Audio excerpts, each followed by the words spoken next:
Best varicose veins చికిత్సనే పొందండి. నొప్పి లేని చికిత్స కోసం సంప్రదించండి ఎవిస్ హాస్పిటల్. నమస్తే రమ్మగారు. నమస్తే. కార్తీక మాసం ముగింపుకు వచ్చేసామండి.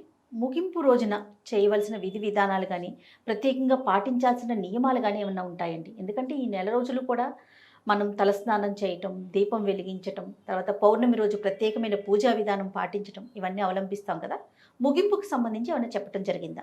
ముగింపు అంటే కార్తీక అమావాస్య అవగానే మర్నాడు పొద్దునే పోలిపాడ్యం వస్తుంది, తెల్లవారి. అవును కదా. ఈ అమావాస్య ఘడియలు వెళ్ళి పాడ్యమి రాగానే పోలిపాడ్యమి పూజా విధానం జరుపుకుంటాం. పోలిపాడ్యం చేస్తారు, చెయ్యరు, ఆ పూజ చేసుకుంటారో చెయ్యరు. దానికి నీళ్లలో దీపాలు విడిచిపెట్టడమే విధానంగా కనపడుతుంది. మామూలుగా పౌర్ణమి దాకా ఒక ఉద్రేకం ఉంటుంది అందరికీ.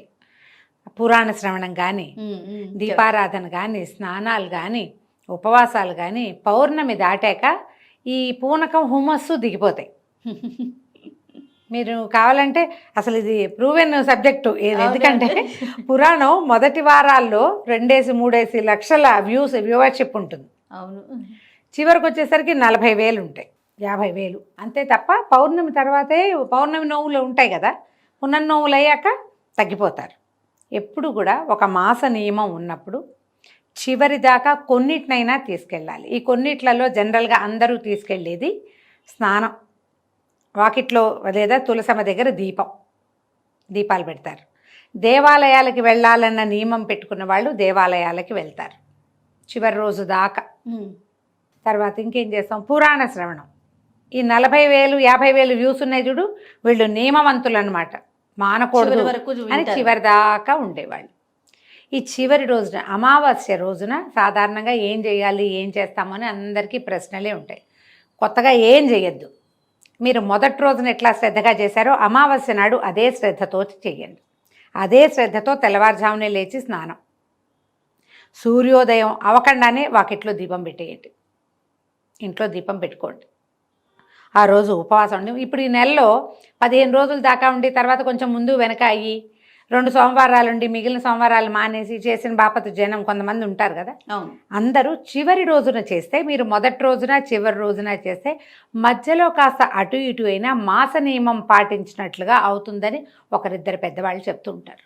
చివరి పరిసమాప్తి చివరిది సరిగ్గా అవుతుందన్నమాట, సజావుగా అవుతుంది. తర్వాత మనకు కూడా ఒక భక్తి, శ్రద్ధ, ఒక తాత్పర్యము ఏవో ఉంటాయి. ఈ రోజున పురాణం వినండి.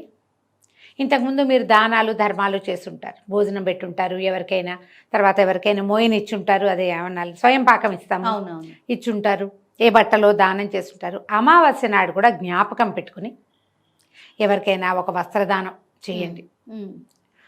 అవకాశం ఉంటే స్వయం పాకం ఇవ్వండి, ఎవరినైనా భోజనానికి పిలవండి.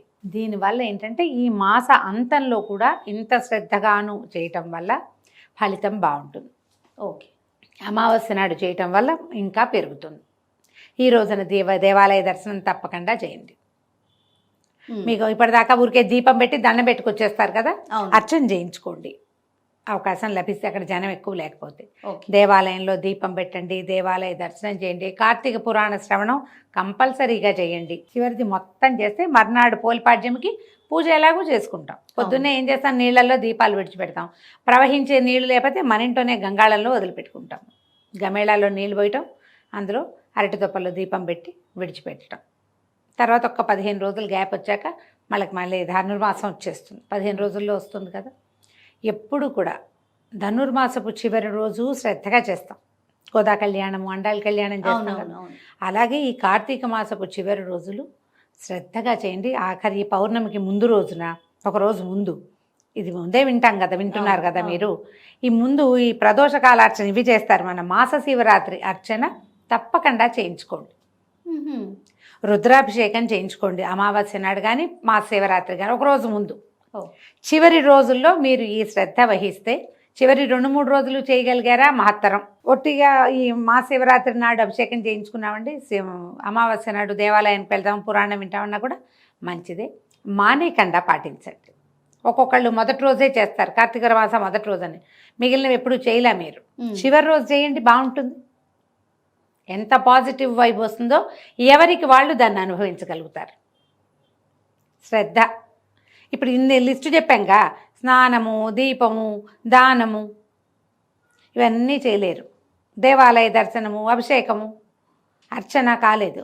స్నానం చేయండి, పురాణం వినండి 2 కనీసం. ఉపవాసం చేయగలిగారా? మహత్తరంగా ఉంది. లేదు, ఉపవాసం చేయలేరు. ఎవరికైనా భోజనం పెట్టండి, ఫ్రెండ్స్ని ఎవరినైనా పిలవండి, చక్కగా ఓ 10 రూపాయలు, ఓ 100 రూపాయలు ఎవరికైనా భోజనం చేయటానికి ఇవ్వండి, అది కూడా మంచిదే. ఇలా ఈ నెల రోజుల పుణ్యప్రదమైన కార్తీక మాసాన్ని చివరి రోజును కూడా సుసంపన్నం చేసుకోండి. ఏ రోజు చేయలా మీరు, చివరి రోజైనా చేయండి. అన్నీ మానేసి అమావాస్య నాడు చేయమంటారా అంటే చేయొచ్చు, అమావాస్య నాడు కూడా. అన్నీ మానేసినా అమావాస్య నాడైనా ఇదైనా మంచిదే. ప్రతిరోజు ఇంపార్టెంటే కార్తీక మాసంలో. ఆఖరి రోజునైనా 4 బిల్వదళాలు తెసేసి పరమేశ్వరుడి మీద వేసి, ఓ చెంబెడి నీళ్ళు పోసి, ఓ దండం పెట్టుకుని, ఓ గుడికి వెళ్ళి ఒక దీపం పెట్టి, ఎవరికైనా కొంచెం దానం చేసి, ఏం చేసినా ఒక్కరోజు కూడా ఫలితాన్ని ఇస్తుందని పురాణం ఎంత స్పష్టంగా చెప్తుందో. ఆఖరి రోజైనా మానకుండా చేసుకోండి. ఏదైనా మంత్రం చెప్తారా రమ్మగారు?